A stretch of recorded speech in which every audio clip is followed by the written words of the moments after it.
여기 한국이 자신의 친구를 완전히 망쳤다면서 한국이라는 이름만 들어도 극도로 꺼려하는 프랑스 군사 전문가가 있습니다. 그는 한국이 가장 아끼던 친구를 미치광이로 만들었다고 하며 울부짖었다고 합니다. 이 남자는 우연히 상사의 명령으로 인해 한국에 갔다가 마주한 비밀 문서의 충격적인 내용을 읽어버렸다고 했습니다. 그는 그 친구처럼 변해버렸다며 피눈물을 흘렸다고 소리치며 바닥에 주저앉아 버렸다고 하는데요. 도대체 그에게 무슨 일이 있었던 걸까요? 바로 사연 들어보겠습니다. 안녕하세요. 제 이름은 토마 르클레르입니다. 프랑스 군사 전문가로 일하고 있어요. 사실 저는 한국을 정말 싫어했습니다. 하지만 그날 이후 모든 것이 변해버렸습니다. 지금은 그 누구보다 한국의 기술력을 배워야 한다고 주장하며 국방부에서 힘든 싸움을 이어나가고 있습니다. 하지만 요즘 저를 아는 동료들은 이상한 눈으로 바라봅니다. 도대체 르클레르가 왜 저렇게 변했을까? 하면서요. 사람들은 제게 자주 묻습니다. 정말로 그 일이 있고 난 뒤로 한국에 대한 의심을 완전히 거둬들였다는 게 사실인가요? 하고요. 네, 사실입니다. 서울에서의 그 충격적인 경험이 제 인생을 완전히 뒤바꿔 놓았으니까요. 이쯤 되면 제가 어떤 경험을 했는지 궁금하실 것 같네요. 그럼 이제부터 제 이야기를 들려드릴게요. 1990년 파리 근교의 작은 마을에서 자란 저는 어릴 때부터 군사 전략에 관심이 많았습니다. 아버지가 공군 장교셨거든요. 주말마다 아버지와 함께 공군기지 근처를 산책하면서 하늘을 나는 전투기들을 구경했죠. 토마, 저기 보이는 건 미라주 2000이란다. 프랑스의 자부심이지. 아버지의 그 말씀이 아직도 생생해요. 그렇게 에콜 폴리테크닉에 입학했을 때가 제 인생의 전환점이었습니다. 그곳에서 마티우를 처음 만났어요. 우리는 늘 도서관 구석에서 밤을 새워가며 항공역학을 공부했죠. 언젠가 우리가 프랑스의 새로운 전투기를 만들게 될 거야. 그때는 그저 순수한 꿈이었습니다. 졸업 후 우리는 나란히 국방부 연구소에 들어갔어요. 젊은 시절의 열정으로 가득 찼죠. 프랑스의 군사력 강화를 위해 밤낮 없이 연구했습니다. 특히 전자전 시스템 개발에서는 탁월한 성과를 냈어요. NATO에서도 우리의 연구를 인정해 주었죠. 하지만 2023년 모든 게 달라졌습니다. 미국에서 트럼프가 재출마를 선언하면서 NATO는 흔들리기 시작했어요. NATO는 쓸모없는 조직이다. 한국은 중국의 스파이다. 이 발언들이 유럽의 군사 전략을 완전히 뒤흔들어 놓았죠. 특히 저에게는 더 큰 고민이 있었습니다. 2년 전 제 가장 친한 동료였던 마티우의 일 때문이었어요. 그는 한국의 차세대 전투기 개발 사업에서 치명적인 실수를 저질렀거든요. 우리가 프랑스에 첨단 항공 기술을 제공하기로 했는데 겨우 6개월 만에 한국이 독자 개발에 성공했다는 소식이 들려온 거예요. 그때 저는 마티우의 몰락을 지켜봐야 했습니다. 기술 유출 의혹에 휘말린 그는 군사 전문가로서의 모든 경력을 잃었어요. 우리가 함께 꿈꾸던 모든 것이 한순간에 무너져 버렸죠. 도서관에서 밤새워 공부하던 그 순수한 청년은 이제 모든 것을 잃었습니다. 또한 저는 마티우에게 엄청난 실망을 했죠. 마티우가 그런 일을 겪었음에도 한국에도 사정이 있을 거라고만 말했거든요. 그렇게 마티우와 멀어진 채로 저는 일상을 살아야 했습니다. 매일 아침 연구실로 출근하면서 저는 그때의 일을 떠올렸습니다. 프랑스의 자존심에 큰 상처를 입힌 한국이라는 나라. 그 나라를 용서할 수 없다고 되뇌었죠. 파리의 늦여름 하늘은 유난히 높아 보였습니다. 제 앞에 놓인 선택의 갈림길처럼요. 이제 저는 결정을 내려야 했어요. NATO를 위해 그리고 마티우를 위해서도요. 하지만 그때는 몰랐습니다. 제가 맞닥뜨리게 될 충격적인 진실을요. 르클레르, 내 말 잘 들으시오. 어느 날이었습니다. NATO 사무총장의 긴급한 호출에 저는 그의 사무실로 향했어요. 순간 사무총장의 목소리가 무겁게 울렸습니다. 그의 사무실에서 바라보는 브뤼셀의 하늘은 잔뜩 흐려 있었어요. 사무총장이 저를 부른 이유는 간단했습니다. 트럼프의 지지율이 고공행진을 이어가는 상황에서 NATO의 존재 가치를 증명해야 했죠. 우리는 트럼프의 주장이 맞다는 것을 입증해야 하네. 사무총장의 말에 저는 순간 혼란스러웠습니다. 한국이 우리 기술을 중국에 넘기고 있다는 증거를 찾아오시오. 그래야 트럼프가 NATO의 필요성을 인정할 것이네. 그의 말씀이 끝나자마자 제 머릿속에는 마티우의 얼굴이 스쳐 지나갔어요. 임무는 명확했습니다. 한국의 기술 유출 증거를 찾아내는 것. 하지만 이건 단순한 임무가 아니었어요. 마티우의 복권도 걸려 있었죠. 이번 임무가 성공하면 마티우의 건도 재검토하겠네. 사무총장의 말에 저는 가슴이 뛰었습니다. 또 오후에는 프랑스 정보부와 미팅이 있었어요. 한국의 방위산업 성장이 너무 빠르다. 뭔가 있다. 정보부 요원들의 보고는 확신에 차 있었습니다. 그들은 이미 여러 정황 증거를 수집해 놓았더군요. 하지만 마음 한켠이 불편했습니다. 에콜 폴리테크닉 시절 우리는 늘 진실만을 추구하자고 다짐했었거든요. 과학자는 진실의 수호자여야 해. 마티우의 말이 자꾸 떠올랐습니다. 그날 밤 오랜만에 마티우의 예전 연구실을 찾았어요. 먼지 쌓인 책상 위에는 그가 마지막으로 작성하던 보고서가 아직도 놓여 있었죠. 한국의 기술 발전 궤적 분석 그의 마지막 연구였습니다. 정말 이대로 한국에 가서 무언가를 발견할 수 있을지 그런 생각들에 머릿속에 혼란스러웠어요. 문득 마티우를 보고 싶다는 생각이 가득했습니다. 하지만 저는 제 일을 해야 했어요. 그건 바로 NATO의 미래와 마티우의 명예 그리고 제 양심이 걸린 선택이었습니다. 서울행 비행기를 예약하면서 저는 묘한 예감이 들었어요. 이번 임무가 제 인생을 완전히 바꿔놓을 거라는 그런 예감이요. 그렇게 저는 한국행 비행기를 타게 되었습니다. 꼬박 며칠간의 비행 끝에 한국에 도착할 수 있었죠. 한국 인천공항에 도착했을 때는 이른 아침이었습니다. 한국의 첫인상은 복잡했어요. 공항 곳곳에 설치된 최첨단 보안 시스템이 눈에 띄었죠. 프랑스보다 앞선 기술이군. 저도 모르게 중얼거렸습니다. 이곳 때문에 마티우가 실패했다는 게 이제야 실감이 났어요. 호텔로 가는 길에 본 서울의 모습은 충격적이었습니다. 프랑스에서 생각했던 것과는 완전히 달랐죠. 도시 전체가 하나의 거대한 첨단 기술 집합체 같았어요. NATO를 위해서, 그리고 마티우를 위해서 임무를 상기하며 마음을 다잡았습니다. 하지만 공항에서 본 보안 시스템들이 자꾸 머릿속을 맴돌았어요. 중국의 기술을 유출한다는 나라가 어떻게 이런 보안 체계를 갖출 수 있을까? 그렇게 저는 호텔 체크인을 마치고 창밖을 바라보았습니다. 강남 한복판의 고층 빌딩들이 눈부시게 빛났어요. 문득 마티우의 마지막 보고서가 떠올랐습니다. 한국의 기술 자립도는 우리의 예상을 뛰어넘었다. 그때는 그의 말을 무시했었죠. 첫 번째 미팅은 국방과학연구소와 있었습니다. 우리는 중국의 위협을 직접 마주하고 있습니다. 연구소장의 말에는 무게가 실려 있었어요. 그의 설명을 들으며 제 편견이 하나둘 깨지기 시작했습니다. 한국에서는 중국의 위협을 막아내기 위해 최고의 스펙을 가진 연구원들이 밤낮 없이 일하고 있다는 이야기를 듣게 되었어요. 정말 연구소로 들어가 보니 모든 연구원들이 무기 개발을 위해 온종일 실험하고 공부를 하고 있었습니다. 저도 프랑스의 네노라 하는 군사학교를 나왔지만 그들의 열정은 정말 대단했어요. 그렇게 어느새 저녁이 되었습니다. 저녁에는 한국의 방위산업체 연구원들과 식사를 했어요. 그들의 이야기는 흥미진진했습니다. 우리는 독자 기술 개발에 모든 것을 걸었죠. 중국의 위협은 우리에게 생존의 문제니까요. 그들의 눈빛에서 진정성이 느껴졌어요. 그렇게 저는 호텔로 돌아와 노트북을 펼쳤습니다. NATO에 보낼 첫 보고서를 써야 했죠. 하지만 키보드 위에 올려진 손가락이 떨렸어요. 지금까지 본 것들은 제가 찾으러 온 것과는 정반대였으니까요. 창밖으로 서울의 야경이 반짝였습니다. 마티우가 있었더라면 뭐라고 했을까요? 아마 이렇게 말했을 것 같아요. 토마, 때론 우리가 찾은 진실이 우리가 원하는 진실과 다를 수 있어. 첫날 밤, 저는 오랫동안 잠들지 못했습니다. NATO가 원하는 답과 제가 발견한 진실 사이에서 제 양심은 깊은 갈등에 빠져들고 있었어요. 그리고 이건 시작에 불과했죠. 마티우, 자네가 옳았던 걸까? 우리는 모두 잘못 보고 있었던 걸까? 저는 베개에 머리를 파묻으며 중얼거렸습니다. 다음 날, 저는 일정을 소화하기 위해서 강원도의 한 군사기지로 향했습니다. 그곳에서 제가 본 건 상상을 뛰어넘는 것이었어요. 이쪽은 중국 해커들의 침투를 막기 위한 사이버 방어 시스템입니다. 그때 안내하던 장교의 설명에 저는 할 말을 잃었습니다. 스크린에는 실시간으로 차단되는 중국발 해킹 시도들이 표시되고 있었어요. 하루에만 수천 건. 이들은 정말로 중국과 싸우고 있었던 겁니다. 보안 시설은 그야말로 완벽했어요. 모든 컴퓨터는 물리적으로 외부망과 분리되어 있었고 주요 시설은 전자기 차폐까지 되어 있었죠. 중국의 기술 탈취 시도가 너무 집요해서요. 담당자의 말에 씁쓸한 미소가 지어졌습니다. 더 놀라운 건 그들의 연구 자세였어요. 우리는 모든 기술을 자체 개발합니다. 외부 의존도를 최소화하는 게 목표죠. 연구소장의 말에는 자부심이 가득했습니다. 그의 책상 위에는 수십 개의 특허증이 걸려 있었어요. 점심시간, 한 젊은 연구원이 다가왔습니다.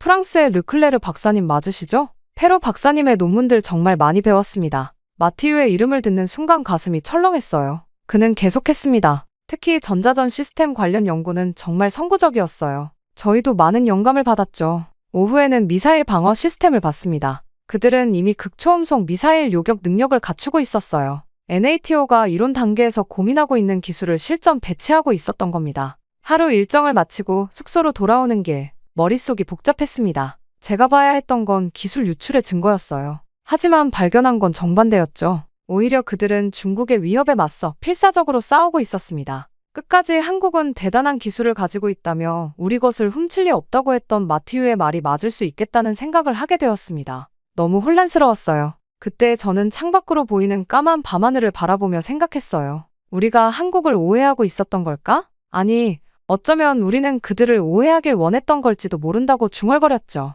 저는 혼란스러운 마음을 떨쳐보고자 노트북을 열어 NATO에 보낼 보고서를 썼습니다. 하지만 이번엔 진실만을 담기로 했어요. 마티우라면 그랬을 테니까요. 과학자는 진실의 수호자여야 해. 그의 말이 다시 한번 떠올랐습니다. 그렇게 또 다음 날이 되었고 저는 일정을 소화하기 위해서 아침 일찍 호텔방을 나섰어요. 첫 번째로 방문해야 했던 곳은 한국항공우주산업의 차세대 전투기 개발 현장이었어요. 입구에 들어서는 순간 저는 숨이 멎는 것 같았습니다. 이것이 우리의 6세대 전투기 프로토타입입니다. 연구소장의 설명에 저는 말을 잇지 못했어요. 눈앞의 기술은 프랑스가 10년은 걸릴 거라 예측했던 것들이었습니다. 특히 전자전 체계는 믿기지 않았어요. 이 시스템은 우리가 독자 개발한 양자 레이더 회피 기술입니다. 연구원의 설명을 들으며 식은땀이 흘렀습니다. NATO의 최신 전자전 시스템보다 최소 2세대는 앞선 기술이었어요. 마티우가 꿈꾸던 바로 그 기술이었죠. 점심시간, 한 젊은 연구원과 대화를 나눴습니다.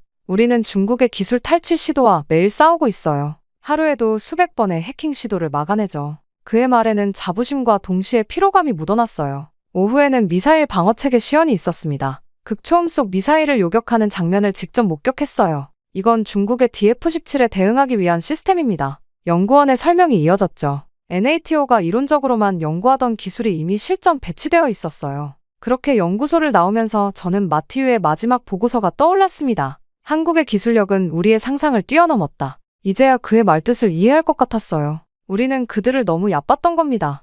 호텔로 돌아와 노트북을 펼쳤습니다. NATO에 보낼 보고서를 쓰기 시작했어요. 하지만 손가락이 키보드 위에서 멈췄죠. 제가 본 진실을 그대로 써야 할까요? 아니면 그들이 원하는 답을 써야 할까요? 창밖으로 보이는 서울의 야경이 반짝였습니다. 어둠 속에서 빛나는 도시처럼 이곳의 기술도 세계를 밝히고 있었네요. 마티우, 자네가 옳았어. 저도 모르게 중얼거렸습니다. 그날 밤, 저는 오랜만에 편안한 마음으로 잠들 수 있었어요. 비록 NATO가 원하는 답은 찾지 못했지만 더 중요한 진실을 발견했으니까요. 우리의 편견이 얼마나 잘못된 것이었는지, 그리고 그 편견을 깨달은 것이 얼마나 다행스러운 일인지. 그렇게 저는 마티우의 사건에 대해 더 자세히 알고 싶었고 떨리는 마음으로 마티우의 사건 파일을 열어보았어요. 몇 년 만에 열어보는 것이었죠. 그 순간 저는 충격적인 진실과 마주했습니다. 한국 국방부의 기밀 문서를 확보했거든요. 파일 속에는 놀라운 내용이 담겨 있었습니다. 프랑스와의 계약은 중국의 해킹 시도를 막기 위한 위장 전술이었다. 문서를 읽는 순간 온몸에 전율이 흘렀어요. 그들은 이미 자체 기술을 보유하고 있었고 오히려 중국의 스파이 활동을 교란하기 위해 프랑스와의 계약을 활용했던 겁니다. 저는 그 파일을 읽은 이상 가만히 있을 수 없다고 생각했어요. 그래서 한국의 정보 담당관을 만났습니다. 우리는 이미 5년 전부터 중국의 침투 시도를 예측하고 있었어요. 그의 설명은 계속됐죠. 프랑스와의 계약은 일종의 방패였습니다. 중국이 우리의 진짜 기술 개발 현황을 파악하지 못하도록. 마티우, 그는 희생양이었던 거예요. 한국은 그의 실수가 아니라 오히려 그들의 전략적 판단 때문에 계약을 파기했던 겁니다. 같은 국방 전문가로서 마티우는 되려 한국을 감쌀 수밖에 없었던 것이었어요. 순간 제 가슴이 무거워졌어요. 또 증거는 더 있었습니다. 한국은 매월 수천 건의 중국발 해킹을 막아내고 있었어요. 그들의 방어 시스템은 NATO의 기준을 훨씬 뛰어넘는 수준이었죠. 우리는 최전선에 있습니다. 중국과 맞서 싸우는 건 생존의 문제예요. 호텔방으로 돌아와 마티우에게 전화를 걸었습니다. 자네가 옳았어. 우린 모든 걸 잘못 봤어. 전화기 너머로 그의 깊은 한숨이 들려왔어요. 나도 알고 있었네. 하지만 아무도 내 말을 믿지 않았지. 그날 밤, 저는 모든 증거를 정리해서 NATO에 보고서를 보냈습니다. 상사의 명령과 정반대되는 내용이었죠. 물론 제 커리어와 일자리에 위협받을 수도 있었지만 이제는 진실이 더 중요했어요. 저는 창밖의 서울 야경을 바라보며 생각했습니다. 우리의 편견이 얼마나 많은 것을 가리고 있었는지, 그리고 그 편견을 깨는데 얼마나 큰 용기가 필요했는지. 그렇게 저는 보고서를 제출하고 프랑스로 귀국을 해야 했습니다. 회의를 빠르게 진행해야 한다는 상사의 지시가 있었거든요. NATO 군사위원회 회의실에서 제 보고서를 읽어내려가는 순간 공기가 얼어붙는 것 같았습니다. 이건 말도 안 되는 소리요. 한 위원이 버럭 소리를 질렀어요. 트럼프의 재선이 확실시되는 상황에서 이런 보고서를 제출하면 자네의 경력은 끝날 걸세. 위원장의 경고는 무거웠습니다. 하지만 저는 이미 결심을 한 뒤였어요. 허나 증거는 명백했습니다. 한국은 중국의 위협에 맞서 싸우고 있었고 그들의 기술은 우리의 상상을 뛰어넘었어요. 마티우의 건도 재조사해야 합니다. 제 말에 회의실이 술렁였죠. 르클레르, 당신은 NATO의 이익을 위해 일하는 겁니다. 위원장의 목소리가 차가웠어요. 트럼프가 NATO를 무용지물로 만들려 하는데 당신은 그의 주장을 반박하는 보고서를 내놓았소. 순간 창밖으로 브뤼셀의 흐린 하늘이 보였습니다. 마티우가 겪었던 일들이 떠올랐어요. 그는 진실을 말했다는 이유로 모든 것을 잃었죠. 이제 제가 같은 선택의 기로에 서 있었습니다. 보고서를 수정하시오. 위원장의 명령이었어요. 하지만 저는 고개를 저었습니다. 진실은 바꿀 수 없습니다. 우리가 바꿔야 할 건 우리의 편견입니다. 저는 그렇게 회의실을 나오며 마티우에게 전화를 걸었어요. 근 5년 만이었죠. 이제 내가 자네의 심정을 이해하겠어. 제 말에 전화기 너머로 마티우의 쓴웃음이 들려왔습니다. 우리 둘 다 진실을 선택했군. 순간 한국에서 마지막으로 본 그 젊은 연구원들의 얼굴이 떠올랐습니다. 그들은 매일 중국과 싸우고 있었어요. 우리의 편견과도 싸우고 있었죠. 이제는 내가 그들을 위해 싸워야 할 차례군요. 저도 모르게 중얼거렸습니다. 그날 저녁 제 책상 위에는 해임 통보가 놓여 있었어요. 하지만 이상하게도 마음이 편했습니다. 마티우가 그랬던 것처럼 저도 진실을 선택했으니까요. 마티우의 아파트 초인종을 누르는 순간 심장이 쿵쾅거렸습니다. 2년 만에 재회였어요. 문이 열리고 그의 얼굴이 보였을 때 저는 차마 말을 잇지 못했습니다. 들어와, 토마. 마티우의 목소리는 여전했어요. 그의 거실은 예전 그대로였습니다. 책장에는 항공역학 서적들이 가득했고 벽에는 전투기 설계도가 걸려 있었죠. 자네를 무너뜨린 건 한국이 아닌 우리의 편견이었어. 제 말에 마티우는 쓴웃음을 지었습니다. 그들의 기술은 우리의 상상을 뛰어넘어. 자네가 옳았어. 커피를 마시며 우리는 오랫동안 이야기를 나눴어요. 한국에서 본 것들, NATO의 반응, 그리고 제가 내린 선택까지. 우린 둘 다 진실을 선택했군. 마티우가 말했습니다. 이제 어떻게 할 거지? 그의 질문에 저는 잠시 침묵했어요. 그러다 결심한 듯 말했습니다. 진실을 공개하려고 해. 자네와 함께. 마티우의 눈이 반짝였습니다. 에콜 폴리테크닉 시절 그의 눈에서 보았던 그 열정이 다시 살아난 것 같았어요. 좋아, 함께하지. 우리는 밤새워 자료를 정리했습니다. 한국의 기술력, 중국의 위협, NATO의 편견, 모든 것을 담아냈어요. 이건 단순한 보고서가 아니야. 우리의 명예회복이자 진실의 승리가 될 거야. 새벽녘, 마티우가 문득 물었습니다. 후회하지 않아? 저는 고개를 저었어요. 전혀. 우리가 해야 할 일을 한 것뿐이야. 해가 뜰 무렵 우리는 모든 자료를 정리했습니다. 이제 남은 건 공개하는 일뿐이었죠. 준비됐나? 마티우가 물었어요. 그래, 드디어 진실을 말할 시간이야. 창밖으로 파리의 아침이 밝아오고 있었습니다. 새로운 시작의 아침이었죠. 우리는 이제 진실을 위해 함께 싸울 준비가 되어 있었어요. NATO 내부에서 우리의 보고서는 조용한 파문을 일으켰습니다. 정식 회의는 아니었지만 고위 간부들이 비공식적으로 모여 한국의 기술력을 재평가하기 시작했어요. 이 영상을 보십시오. 제가 찍은 한국의 방위산업 현장 영상이 회의실을 채웠습니다. 극초음 속 미사일 욕격 시험 장면에 모두가 숨을 죽였어요. 우리가 이론으로만 연구하던 걸 그들은 이미 실전 배치했습니다. 물론 변화는 더뎠지만 프랑스 군대 내 사람들의 생각이 바뀌기 시작했어요. 한국과의 기술 협력을 확대하자는 의견이 힘을 얻기 시작했죠. 트럼프의 주장과 반대되는 방향이지만 이건 NATO의 생존을 위한 선택입니다. 그렇게 프랑스 국방부도 움직이기 시작했습니다. 한국의 방위산업체들과 비밀리에 접촉했어요. 우리가 그동안 얼마나 편견에 사로잡혀 있었는지 이제야 깨닫습니다. 하지만 아직도 갈 길이 멀었습니다. 트럼프의 영향력은 여전했고 많은 사람들이 변화를 두려워했어요. 천천히 가야 해. 마티우가 조언했습니다. 중요한 건 방향이야. 저녁 늦게 사무실에서 새로운 보고서를 작성하다 창밖을 바라봤습니다. 브뤼셀의 밤하늘은 여전히 흐렸지만 어딘가 한 줄기 빛이 보이는 것 같았어요. 시작이 반이래. 마티우의 말이 떠올랐습니다. 우리는 이제 진실을 향해 한 걸음을 내딛었어요. 비록 작은 걸음이지만 분명 의미 있는 첫걸음이었습니다. 그렇게 우리는 NATO 본부에서 역사적인 순간을 목격했습니다. 한국과의 제한적 기술 협력 양해각서 체결식이었어요. 작은 회의실, 소수의 참석자들, 겉으로 보기엔 평범한 행사 같았지만 이건 큰 변화의 시작이었습니다. 또한 제가 촬영한 한국의 방위산업 현장 영상은 NATO 내부 교육 자료가 되었습니다. 우리는 편견을 버려야 합니다. 이제 진정한 협력의 시대를 열어야 할 때입니다. 자네 덕분일세. 군사위원장이 제게 말했습니다. 때론 진실을 말하는 데에는 큰 용기가 필요하지. 그의 말에 저는 고개를 저었어요. 아닙니다. 마티우가 먼저 그 길을 열었죠. 마지막 보고서를 작성하며 저는 지난 시간을 돌아봤습니다. 파리에서 서울까지 그리고 다시 브뤼셀로. 긴 여정이었지만 우리는 마침내 진실에 도달했어요. 변화는 더디지만 진실은 결국 길을 찾는다. 그리고 우리는 이제 진정한 파트너를 찾았다. 보고서의 마지막 문장을 쓰며 창밖으로 보이는 브뤼셀의 하늘이 맑아지고 있었습니다. 파리로 돌아온 지금 제 책상 위에는 한국에서 찍은 사진 한 장이 놓여 있습니다. 젊은 연구원들이 밤늦게까지 일하는 모습이에요. 그들의 눈빛에서 저는 많은 것을 배웠습니다. 우리는 종종 편견이라는 렌즈로 세상을 봅니다. 선진국과 후발국, 리더와 추종자. 이런 이분법적 사고가 얼마나 위험한 것인지를 한국은 가르쳐줬어요. 마티유의 실수라고 생각했던 것은 사실 우리의 오만함이었습니다. 우리는 기술의 발전이 반드시 우리가 정한 경로를 따라야 한다고 믿었죠. 하지만 혁신은 예상치 못한 곳에서 피어날 수 있다는 걸 이제야 깨달았어요. 진정한 협력은 서로를 이해하는 것에서 시작됩니다. 한국이 중국의 위협에 맞서 싸우는 모습은 우리에게 새로운 시각을 주었어요. 때로는 가장 절실한 필요가 가장 큰 혁신을 만들어내는 법이니까요. 이제 저는 매일 아침 이 사진을 보며 하루를 시작합니다. 세상을 보는 우리의 시각이 때론 얼마나 좁았는지, 그리고 그 편견을 깨는 데에는 얼마나 큰 용기가 필요한지를 상기하면서요. 혁신은 겸손한 자세에서 시작된다. 이제 저는 이 진리를 가슴 깊이 새기고 있습니다. 제 이야기는 여기까지입니다. 길었던 이야기를 들어주신 모든 분들께 감사의 말씀 전하고 싶어요. 언제나 행복하시길 빌겠습니다.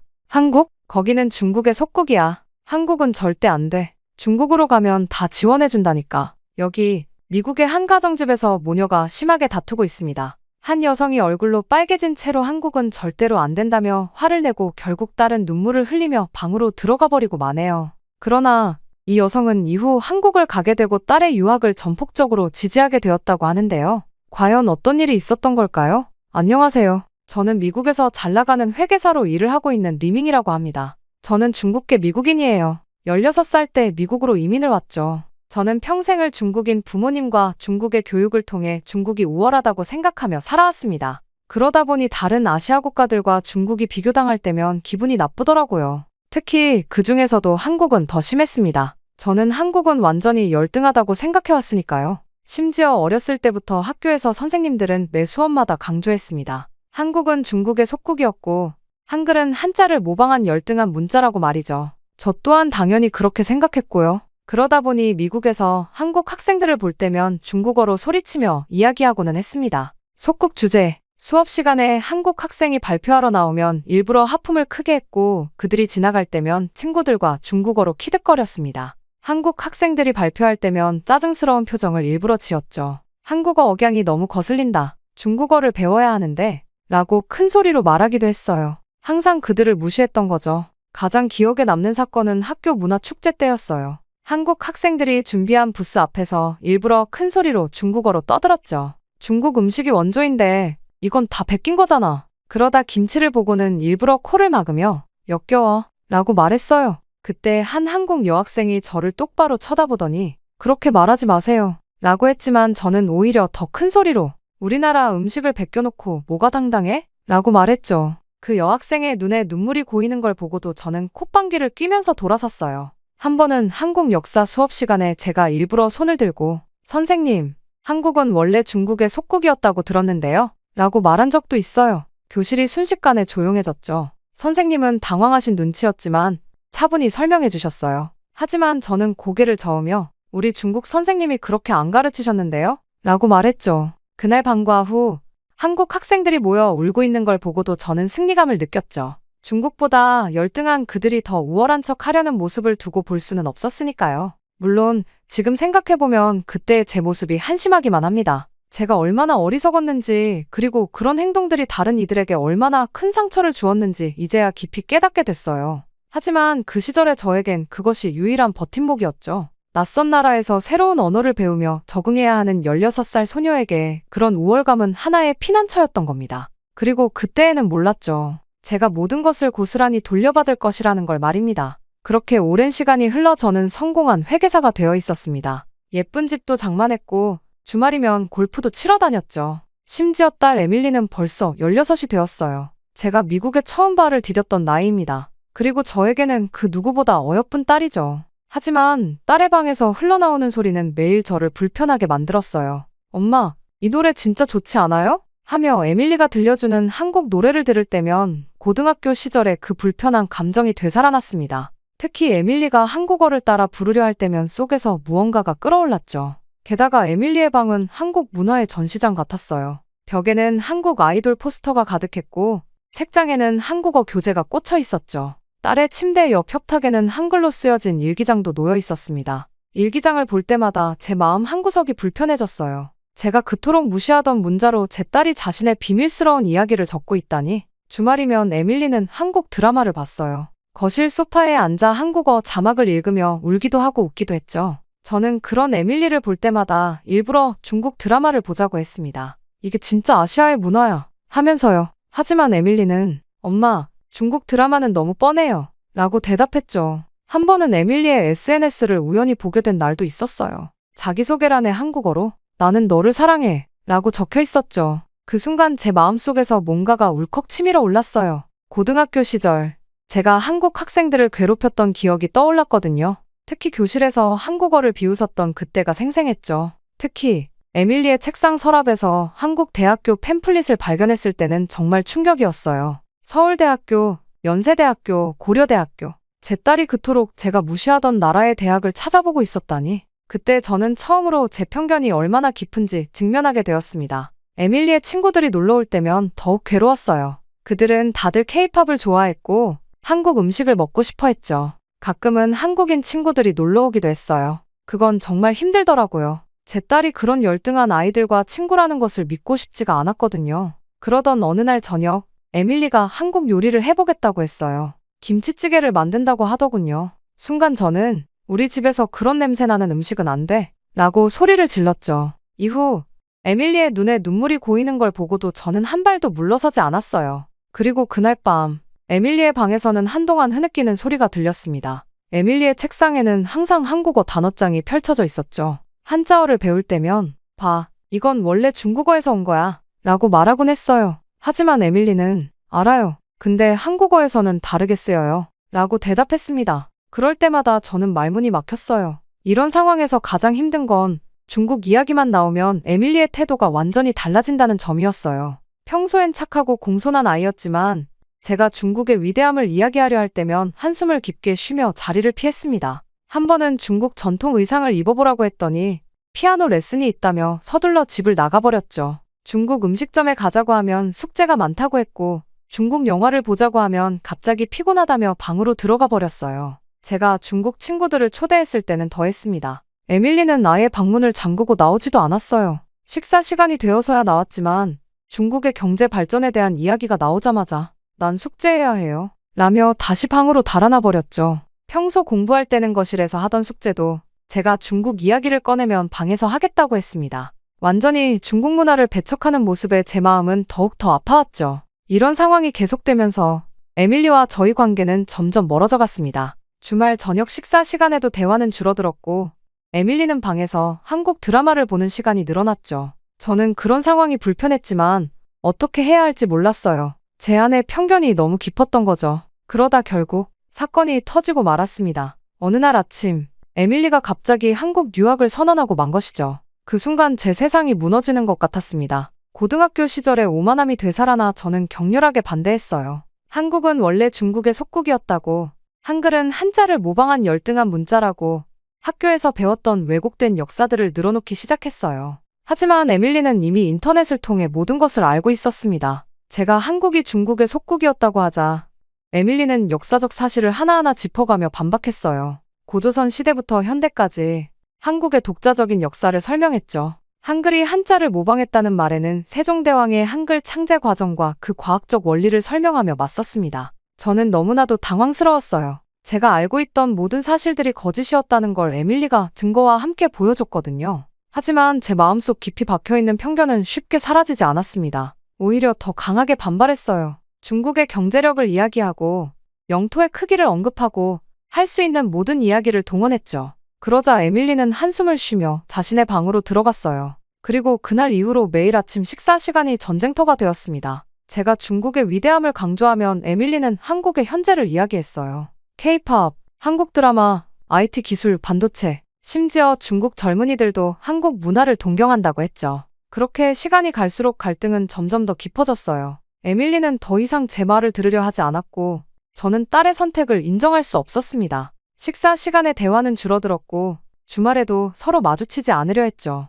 집안에는 무거운 침묵만이 가득했어요. 그러던 어느 날부터 에밀리는 방과 후 카페에서 일하기 시작했어요. 처음에는 용돈을 위한 건 줄 알았는데 알고 보니 한국행 비행기 티켓을 사기 위해 시작한 것이더군요. 에밀리는 피곤할 텐데도 불평 한마디 없이 열심히 일했어요. 가끔 카페 앞을 지날 때면 에밀리가 손님들에게 친절하게 웃으며 주문을 받는 모습이 보였어요. 그 모습을 보고 있자면 마음이 복잡해졌습니다. 심지어는 주말에도 아르바이트를 나갔어요. 원래는 함께 영화도 보고 쇼핑도 하던 시간이었는데 이제는 그런 시간이 없어졌죠. 에밀리의 달력에는 빨간 동그라미가 하나둘 늘어갔어요. 비행기 표를 살 수 있는 날짜를 계산하고 있더군요. 게다가 한국어 학원비도 스스로 벌어서 냈어요. 제가 차라리 내가 번 돈으로 중국어를 배우는 게 어떠니? 라고 물었을 때 에밀리는 차갑게 대답했죠. 전 제가 원하는 걸 할 거예요. 그 말을 듣는 순간 제 고집이 얼마나 이기적인지 깨달을 수 있었어요. 시간이 갈수록 에밀리의 책상 위에는 한국어 능력 시험 준비 문제집이 쌓여갔습니다. 에밀리는 아르바이트를 마치고 돌아와서도 한국어 공부를 했어요. 그 모습을 보고 있으면 제가 과연 딸의 꿈을 가로막을 자격이 있는지 의문이 들었습니다. 그래서 마지막으로 저는 조건을 제시했습니다. 중국으로 유학을 간다면 모든 비용을 대주겠다고 했죠. 좋은 기숙사도 구해주고 용돈도 넉넉히 주겠다고 약속했어요. 그리고 그때 저는 에밀리의 행동에 크게 충격을 받고 말았습니다. 처음으로 에밀리가 정말 크게 화를 냈거든요. 엄마는 정말 아무것도 모르시는 거예요? 에밀리의 목소리가 떨렸어요. 눈에서는 눈물이 흘러내리고 있었죠. 중국 애들이 절 어떻게 대했는지 아세요? 저는 매일 따돌림을 당했어요. 중국인도 아니면서 중국계라고 우쭐대지 말라고. 도시락도 빼앗기고 숙제도 베껴갔어요. 에밀리는 흐느끼면서 이야기를 이어갔습니다. 중국계 아이들이 단체로 지나가면서 일부러 어깨를 치고 갈 때 지민이라는 한국 친구가 나서서 막아주었다고 해요. 수학 숙제를 베껴가려는 중국 아이들을 혜원이가 선생님께 알려주었고 점심시간에 혼자 있는 에밀리를 보고 수진이가 자기 친구들과 함께 앉자고 했다고 했어요. 작년 학교 축제 때도 그랬어요. 중국 애들이 제가 사회를 못 볼 거라고 놀렸을 때 한국 친구들이 절 위해 매일 방과 후에 남아서 연습을 도와줬어요. 발음이 이상하다고 비웃는 애들이 있으면 지민이가 너희보다 훨씬 잘하는데 무슨 소리냐며 제 편이 되어줬어요. 한국 친구들은 제가 힘들 때마다 김밥도 싸와주고 한국어도 가르쳐주고 무엇보다 저를 있는 그대로 봐줬어요. 반면에 중국 애들은 엄마처럼 늘 자기들이 제일이라고만 했죠. 저는 그런 곳에 다시 가고 싶지 않아요. 에밀리의 이야기를 들으며 저는 큰 충격에 빠졌어요. 제가 딸의 삶에 대해 얼마나 무지했는지 그리고 제 편견이 얼마나 딸을 힘들게 했는지 처음으로 깨달았습니다. 고등학교 때 제가 한국 학생들에게 했던 행동들이 떠올랐어요. 어쩌면 그때 그 학생들도 에밀리처럼 마음에 깊은 상처를 받았을지도 모르겠다는 생각이 들었죠. 그리고 다음 날 아침 식탁에 놓인 봉투 하나가 제 시선을 붙잡았어요. 두꺼운 서류가 담긴 봉투였죠. 한국 문화교류 프로그램 최종 합격 그 글자들이 제 눈에 들어오는 순간 온몸에 전율이 흘렀습니다. 에밀리가 그동안 카페에서 모은 돈으로 지원한 프로그램이었어요. 봉투 안에는 이미 모든 절차가 끝났다는 내용이 담겨 있었습니다. 서류를 하나하나 확인하면서 제 마음은 더욱 무거워졌어요. 성적증명서, 추천서, 한국어 능력시험 성적표. 에밀리가 얼마나 철저하게 준비했는지 알 수 있었죠. 특히 친구들의 따돌림 이야기를 들은 후라 더욱 마음이 아팠어요. 그 힘든 시간을 보내면서도 이렇게 착실하게 준비해온 거였어요. 저는 프로그램 내용을 자세히 살펴보았습니다. 서울의 명문 고등학교와 연계된 6개월 과정이었죠. 수업은 물론 한국 가정에서의 홈스테이도 포함되어 있었어요. 에밀리는 모든 것을 완벽하게 계획했더군요. 프로그램 비용, 생활비, 심지어 비상금까지. 카페에서 번 돈으로 하나하나 맞춰놓은 예산표를 보며 가슴이 먹먹해졌습니다. 심지어 담임 선생님의 추천서에는 에밀리의 또 다른 모습이 담겨 있었어요. 어려움 속에서도 학업을 게을리하지 않았다는 것, 한국 문화를 이해하려 꾸준히 노력해왔다는 것, 그리고 다른 학생들과 어울리며 문화적 다양성을 실천하고 있다는 내용이었죠. 그동안 제가 얼마나 편협한 시각으로 에밀리를 보았는지 깨달았습니다. 프로그램 지원 에세이는 제 마음을 더욱 아프게 했어요. 저는 매일 아침 한국어 단어 50개를 외웁니다. 잠들기 전에는 한국 드라마를 보며 발음을 따라합니다. 처음에는 너무 어려웠지만 포기하지 않았어요. 제게 한국은 단순한 유학 목적지가 아닙니다. 제 청소년기를 지켜준 친구들의 나라이자 제가 진정한 제 자신을 찾은 곳이니까요. 그 문장을 읽으며 제 마음이 너무나도 아파왔습니다. 홀로 얼마나 힘들었을까 싶으면서 그런 친구들이 있었다는 것에 고마움도 느껴지더군요. 심지어 저는 에밀리의 일기장도 발견했어요. 매일 밤 꾸준히 써내려간 일기에는 딸의 진심이 고스란히 담겨 있었죠. 오늘도 엄마는 중국이 최고라고 하셨다. 하지만 난 알고 있다. 진정한 위대함은 다른 문화를 인정하고 배우려 하는 자세에서 오는 거라는 걸. 언젠간 엄마도 이해해 주실 거야. 그때까지 포기하지 않을 거야. 지민이가 오늘도 한국어를 가르쳐줬다. 발음이 틀려도 절대 웃지 않고 끝까지 도와주는 모습이 정말 고마웠다. 이런 게 진정한 친구이자 스승인 것 같다. 한국 친구들이 보내준 응원 편지들도 있었어요. 에밀리가 소중히 보관해둔 작은 상자 안에서 발견했죠. 에밀리야, 너의 한국어 실력이 늘어가는 게 너무 자랑스러워. 내가 우리나라에 관심을 가져주는 것만으로도 고맙고 행복해. 너는 정말 멋진 아이야. 지민, 처음엔 조용한 전학생이었는데 이제는 우리 반에서 없어서는 안 될 친구가 됐네. 한국 유학의 꿈을 꼭 이루길 바랄게. 파이팅, 혜원. 그 순간 집으로 돌아오는 에밀리의 발자국 소리가 들렸어요. 평소처럼 다녀왔습니다. 라고 하고 방으로 들어가려는 순간 제가 부르자 에밀리는 긴장한 듯 돌아보았죠. 아마도 제 책상 위에 놓인 서류 봉투를 발견했을 거예요.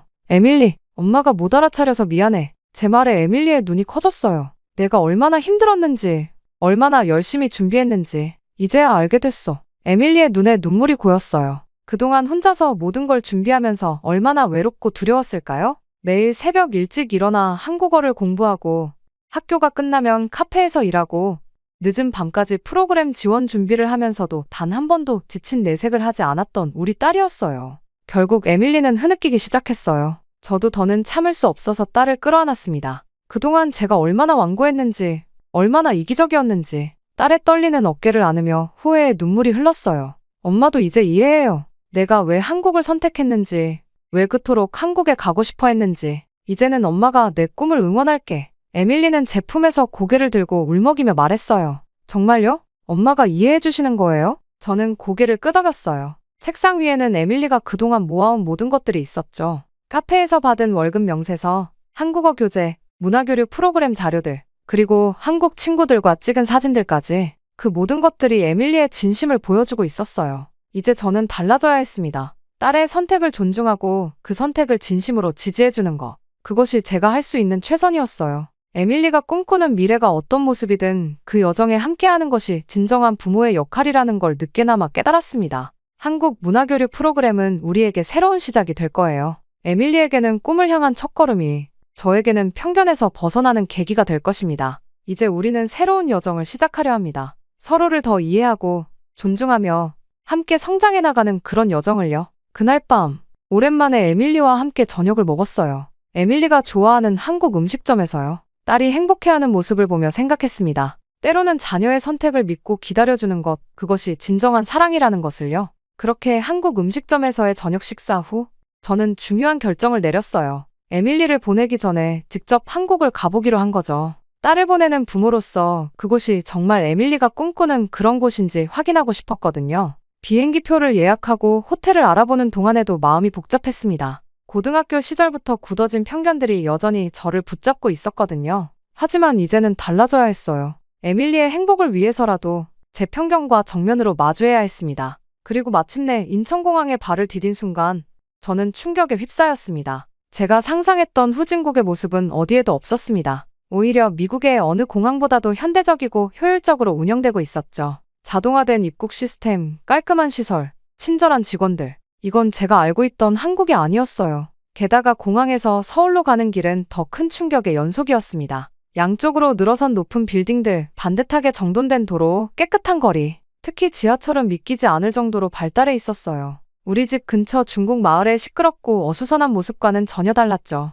서울에 도착하자 첫 번째로 찾은 곳은 에밀리가 다니게 될 학교였어요. 현대적인 시설과 쾌적한 환경에 또 한 번 놀랐습니다. 도서관은 24시간 개방되어 있었고 각종 첨단 기자재들이 구비되어 있었죠. 더욱 놀라웠던 건 학생들의 모습이었어요. 자유로운 분위기 속에서도 질서정연했고 선생님들과의 관계도 존중과 친근함이 조화를 이루고 있었습니다. 특히 대학 교수님과 만난 것은 정말 큰 전환점이었어요. 교수님은 문화적 편견에 대해 깊이 있는 통찰을 들려주셨죠. 편견은 누구나 가지고 있습니다. 중요한 건 그것을 인정하고 극복하려 노력하는 자세예요. 그 말씀이 제 마음 깊이 와닿았어요. 지금껏 제가 얼마나 완고했는지 돌아보게 되었죠. 특히 인상 깊었던 건 한글 박물관 방문이었어요. 한글의 창제 과정과 과학적 원리를 배우면서 제가 얼마나 무지했는지 깨달았습니다. 모든 백성이 쉽게 읽고 쓸 수 있도록 만든 문자라는 점, 소리의 원리를 바탕으로 체계적으로 만들어졌다는 점, 한자를 모방했다던 제 생각이 얼마나 잘못되었는지 알게 됐어요. 밤이 되어도 서울의 거리는 안전했어요. 늦은 시간에도 사람들이 자유롭게 돌아다녔고 여성들도 편하게 다닐 수 있었죠. 미국에서는 상상할 수 없는 광경이었어요. 24시간 문을 연 편의점, 늦게까지 운영되는 지하철, 언제든 잡을 수 있는 택시, 모든 것이 편리하고 안전했습니다. 경복궁을 방문했을 때는 또 다른 감동이 있었어요. 현대적인 빌딩 숲속에 고스란히 보존된 전통 건축물들, 첨단 기술과 전통이 이토록 자연스럽게 공존할 수 있다는 게 놀라웠습니다. 궁궐을 안내해 주시는 분의 설명을 들으며 한국의 역사와 문화에 대한 제 무지를 다시 한번 실감했어요. 한국의 교육열도 인상적이었어요. 도서관마다 늦은 시간까지 공부하는 학생들, 영어로 자유롭게 대화하는 젊은이들. 에밀리가 이런 환경에서 공부하게 된다고 생각하니 마음이 놓였습니다. 게다가 외국인 학생들을 위한 지원 시스템도 잘 갖춰져 있었어요. 그리고 마지막 날, 남산타워에 올라가 서울의 전경을 바라보며 생각했어요. 제가 얼마나 편협한 시각으로 세상을 보고 있었는지, 그리고 그런 제 편견이 얼마나 딸의 꿈을 가로막고 있었는지를요. 반짝이는 도시의 불빛들이 마치 제 마음속 어둠을 밝혀주는 것 같았습니다. 저는 호텔로 돌아와 에밀리에게 전화를 걸었어요. 잘못 알고 있었네. 이곳은 정말 내가 꿈꾸던 그대로의 곳이구나. 전화기 너머로 들려오는 에밀리의 흐느낌 소리에 저도 눈물이 났어요. 귀국 비행기 안에서 저는 깊은 생각에 잠겼어요. 한국은 제가 고등학교 때 배웠던 그런 나라가 아니었습니다. 오히려 많은 면에서 미국보다도 앞서 있었고 전통과 현대의 조화도 완벽했죠. 이제는 자신 있게 말할 수 있어요. 에밀리의 선택이 옳았다고요. 귀국 비행기 안에서 창밖을 바라보며 지난 며칠간의 한국 방문을 돌이켜보았어요. 붉은 노을이 구름 사이로 비치는 모습이 마치 제 마음처럼 복잡했죠. 이번 여행은 단순히 딸의 유학을 확인하러 간 것이 아니었습니다. 제 마음속 깊이 자리 잡은 오래된 편견과 마주하고 그것을 극복하는 여정이었어요. 서울의 마지막 밤, 호텔 창문 너머로 보였던 도시의 불빛들이 아직도 선명합니다. 31층 높이에서 내려다본 서울은 마치 별들이 땅으로 내려앉은 것 같았어요. 그 찬란한 빛은 마치 제 편견이라는 어둠을 밝혀주는 것 같았죠. 고등학교 시절, 제가 얼마나 좁은 시야로 세상을 바라보았는지, 그리고 그런 제가 얼마나 부끄러운지 깊이 깨닫게 되었습니다. 집으로 돌아오는 차 안에서 에밀리에게 전화를 걸었어요. 한밤중이었지만 첫 번째 벨소리에 전화를 받더군요. 아마도 기다리고 있었나 봐요. 얼른 가서 너에게 한국 이야기를 들려주고 싶구나. 엄마에게 열린 마음을 선물해줘서 고마워. 수화기 너머로 들려오는 에밀리의 숨죽인 흐느낌, 그리고 간간히 새어나오는 엄마 라는 떨리는 목소리에 저도 눈물을 참을 수가 없었어요. 현관문을 열자 은은한 김치찌개 냄새가 코끝을 스쳤어요. 에밀리가 제가 없는 동안 요리 연습을 했나 봅니다. 예전 같았으면 짜증을 냈겠지만 이상하게도 이제는 그 냄새가 참 좋게 느껴졌어요. 신발장 위에는 에밀리가 정성스럽게 만든 어서오세요 한글 장식이 걸려 있었죠. 저는 집에 도착하자마자 제일 먼저 제 고등학교 졸업 앨범을 꺼냈습니다. 1998년, 그때 저는 얼마나 교만했을까요? 앨범 속에는 한국 학생들과 찍은 사진들이 있었어요. 교실 뒤편에서 홀로 앉아있는 수진이, 발표 시간에 떨리는 목소리로 영어를 읽던 민호, 그리고 제가 일부러 피하고 지나갔던 윤정이. 그들의 웃는 얼굴 뒤에 얼마나 많은 상처가 숨어 있었을까. 가슴이 아팠습니다. 그리고 너무나도 미안한 감정이 들었죠. 이후 저는 에밀리의 방에 들어가 보았어요. 달빛이 스며드는 창가에는 푸른빛 무드등이 켜져 있었고 벽에는 한국 지도가 붙어 있었죠. 서울, 부산, 제주도, 각 도시마다 노란 별표가 찍혀 있었어요. 에밀리가 가보고 싶은 곳들이겠죠. 책상 위에는 한글 교재들이 가지런히 정리되어 있었고 형광펜으로 중요한 부분을 표시한 흔적이 역력했어요. 주말이 되자 에밀리와 함께 차이나타운의 익숙한 식당에 갔어요. 단골집이었죠. 그동안 늘 중국 음식이 최고라고 주장하며 한국 음식을 폄하했던 제가 이번에는 달랐습니다. 다음에는 한국에 함께 가보자. 제 말에 젓가락을 들고 있던 에밀리의 손이 살짝 떨렸어요. 놀라움과 기쁨이 섞인 표정으로 저를 바라보더군요. 한국 방문 사진들을 정리하면서 하나하나 되새겨보았어요. 인천공항의 유리천장을 통해 쏟아지던 햇살, 서울의 화려한 야경, 고즈넉한 경복궁의 처마 끝에 맺힌 빗방울, 그리고 한글 박물관에서 찍은 사진들을 보며 자음과 모음이 만나 만들어내는 과학적인 조합에 다시 한번 감탄했습니다. 이제는 매일 아침 에밀리의 한국어 공부를 돕고 있어요.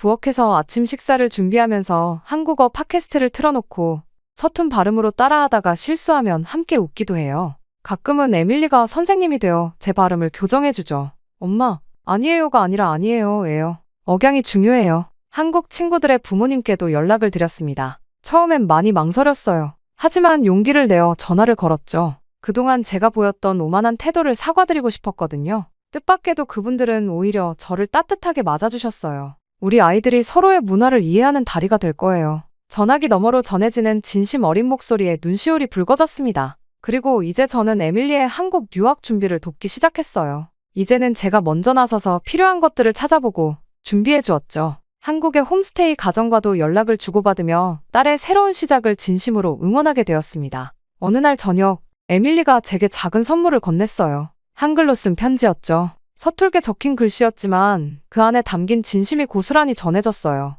엄마, 이해해 주셔서 감사해요. 저는 꼭 한국과 중국 문화를 잇는 다리가 될 거예요. 이제 저는 딸이 자랑스럽습니다. 편협했던 저와 달리 에밀리는 늘 열린 마음으로 세상을 바라보았어요. 다른 문화를 존중하고 이해하려 노력했죠. 오히려 제가 딸에게서 많은 것을 배웠습니다. 요즘은 아침마다 에밀리와 함께 한국어 공부를 해요. 한글을 배우면서 그 과학적인 원리에 다시 한번 감탄하게 되고 한국 문화를 알아가면서 새로운 시각을 갖게 됩니다. 이제는 제가 먼저 한국 드라마를 찾아보기도 하고 한국 음식점을 검색해보기도 해요. 고등학교 동창들과 연락이 닿았을 때 저는 당당하게 말할 수 있었어요. 제 딸이 한국으로 유학 간다고, 그리고 그게 얼마나 자랑스러운 일인지를요. 예전에 저였다면 상상도 못했을 일이죠. 이제 에밀리는 곧 한국으로 떠납니다. 하지만 두렵지 않아요. 오히려 기대가 됩니다. 딸이 두 나라의 문화를 이해하는 가교 역할을 하게 될 거라 믿기 때문이에요. 그리고 저 역시 계속해서 변화하고 성장할 거예요.